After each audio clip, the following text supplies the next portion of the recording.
ईसा मसीह के जन्मोत्सव को क्रिसमस के रूप में पूरे विश्व में बड़े धूमधाम से मनाया जाता है। इस पर्व को लेकर के लोगों में अदम्य उत्साह दिखता है। ईसा मसीह इस संसार में तारणहार सेवियर के रूप में आए।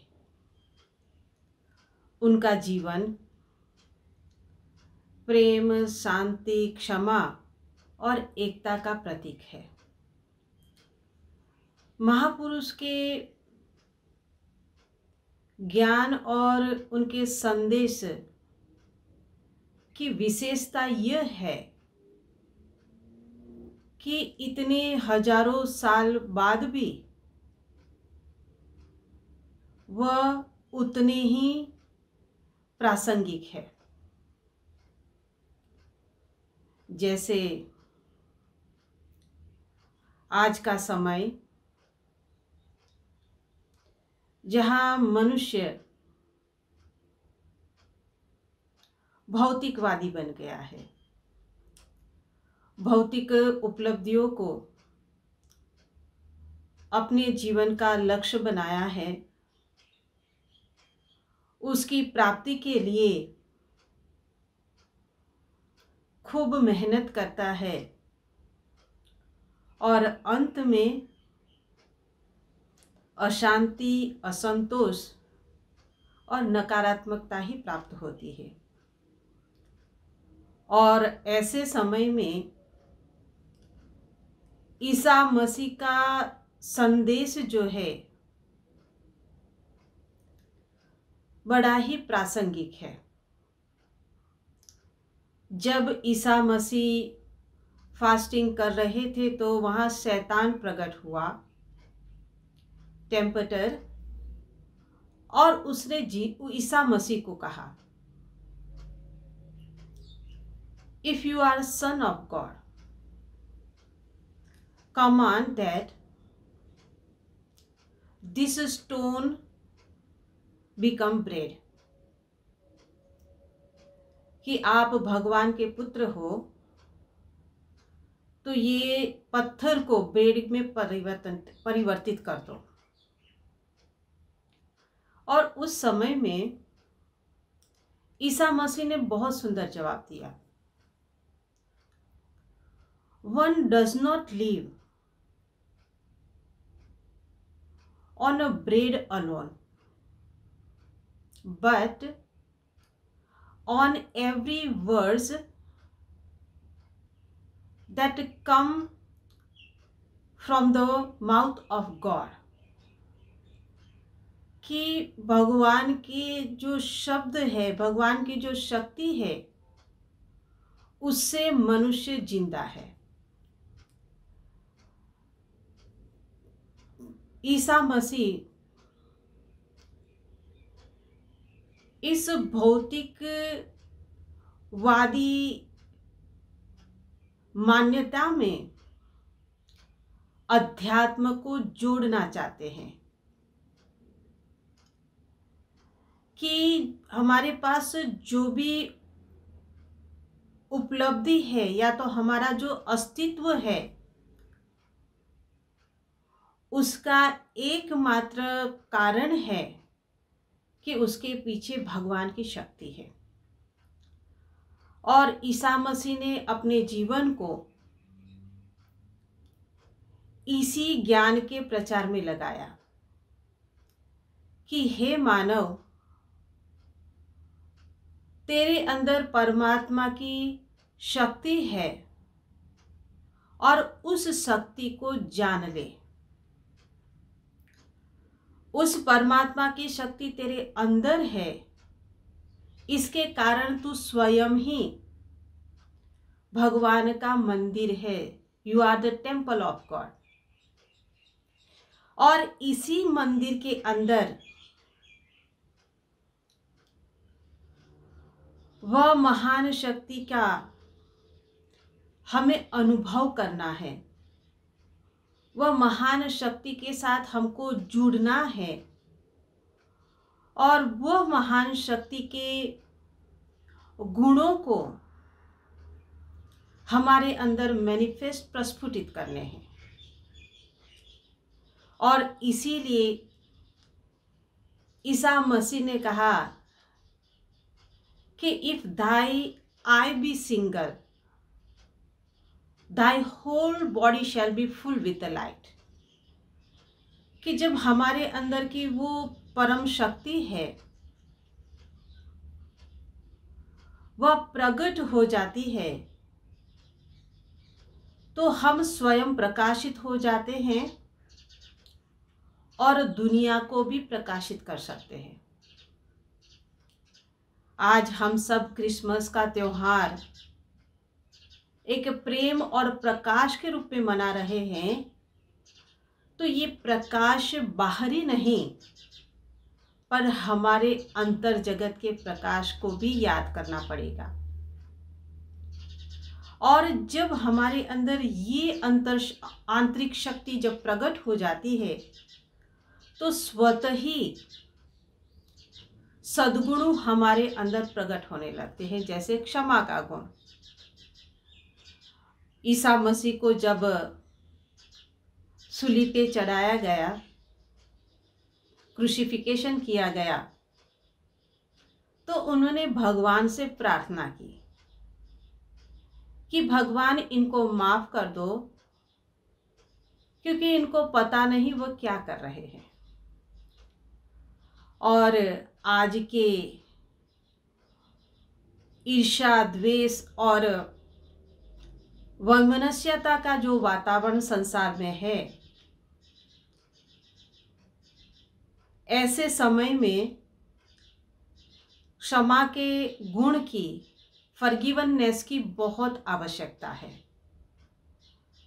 तो क्रिसमस का त्योहार हमें ये फॉरगिवनेस का उपहार लेने और देने की शिक्षा दे रहा है। ईसा मसीह ने शांति का, एकता का, प्रेम का संदेश दिया। अपने जीवन को उन मानवीय मूल्यों को स्थापित करने के लिए समर्पित किया। और जब आज हम इस पर्व के उपलक्ष्य में उनको याद करते हैं, उनकी पूजा करते हैं, वंदना करते हैं, तो साथ साथ में हमारे पर एक और जिम्मेदारी भी आती है। जैसे एक सेठ जी थे, उन्होंने काफ़ी समय से जो राज्य का कर होता है, टैक्स होता है, वह नहीं भरा हुआ था, तो काफ़ी बकाया हो गया था। राजा के कर्मचारियों ने उनको बुलाया और बात रखी उनके सामने कि इतना सारा बकाया आपका कर है, आप उसको चुकते कर दो या तो फिर आपको जेल जाना पड़ेगा। अब सेठ घबरा गए। जेल जाने की बात आई तो राजा के पास गए, बड़ी मिन्नतें करने लगे, गिड़गिड़ाने लगे कि हे राजन, मुझे माफ़ कर दो, मेरे इस बकाए कर को माफ़ कर दो। राजा को भी बड़ी दया आई और उनको माफ़ कर दिया। अब थोड़े समय के बाद में वह सेठ जब हिसाब किताब कर रहे थे तो उन्होंने पाया कि उनका एक कर्मचारी जो है उसने भी काफ़ी दिनों से एक कर्ज लोन लिया था उनसे, पर अब तक उसको चुकते नहीं किया है। उन्होंने कर्मचारी को बुलाया, देख भाई, कितना समय हो गया, तेरा कर्ज चुकाने का अभी भी बाकी है। तो वो कर्मचारी ने बताया कि सेठ जी, मेरी ऐसी स्थिति है, इसीलिए मैंने चुकता नहीं कर पाया। पर सेठ जी को बड़ा गुस्सा आया कि कितने समय तक मैं इंतजार करता रहूंगा। तेरे को कर्ज दिया है, चुकाना चाहिए। अब सेठ कहने लगे, अगर तू पैसा नहीं चुका सकता तो तेरे पास जमीन है, उस जमीन को मैं ले लूंगा। अब कहते ये बात जो है राजा के पास पहुंची। राजा को भी बड़ा गुस्सा आया और सेठ को बुलाया कि सेठ, मैं ये क्या सुन रहा हूं, तेरे कर्मचारी की तू जमीन लेने जा रहा है। तो सेठ ने कहा, हाँ महाराज, उसने मेरे से कर्ज लिया था और अब तक चुकते नहीं किया है। तो फिर कहते कि पैसा नहीं दे रहा है तो मैं उसकी जमीन ले लूंगा। राजा ने कहा कि हे सेठ, तू याद कर अपने उस दिन को जब आकर के गिड़गिड़ा रहा था और मैंने तेरा सारा कर जो है, बकाया कर जो है, वो माफ कर दिया था। मैंने तो तेरे पर कृपा करी, तेरे पर फेवर करी, पर उसके साथ साथ में तेरे पर एक जिम्मेदारी आ गई कि जब जब तेरे सामने भी ऐसी कोई स्थिति आए, तू भी ऐसा ही कर, तू भी उनको माफ कर, तू भी उनके तरफ एक दया की नज़र रख। अगर वो तू नहीं करेगा तो फिर मैंने जो तेरा कर्ज माफ किया वह तो व्यर्थ हो गया। तो कहने का मतलब ये है कि हम सब बड़े दिल से ईसा मसीह को और महापुरुष संसार में आते हैं, उनके गुणों को याद करते हैं, पर साथ साथ में हम सब पर एक जिम्मेदारी है कि उन्होंने जो ज्ञान हमें दिया, उन्होंने जो दिशा निर्देश हमको दिए, हमें उन पर आगे बढ़ना है, उनको अपने जीवन में आत्मसात करना है और साथ साथ में संसार में बांटना है। तो ये क्रिसमस का त्योहार जो है हम सब के लिए एक सुनहरा अवसर है कि हम अपने आप को ईसा मसीह के बताए हुए पथ पर, उनके बताए हुए आध्यात्मिक ज्ञान के पथ पर अपने आप को समर्पित करें, अग्रसर करें। और जब कहते कि हम समर्पित हो जाएंगे, हमारा जीवन सार्थक हो जाएगा। तो आप सभी लोगों को इस पर्व की, क्रिसमस की खूब खूब बधाइयाँ, और हम सब पर महापुरुषों का आशीर्वाद बना रहे और उनके बताए हुए ज्ञान के पथ पर आगे बढ़ते रहे। यही मेरी सबको शुभकामना।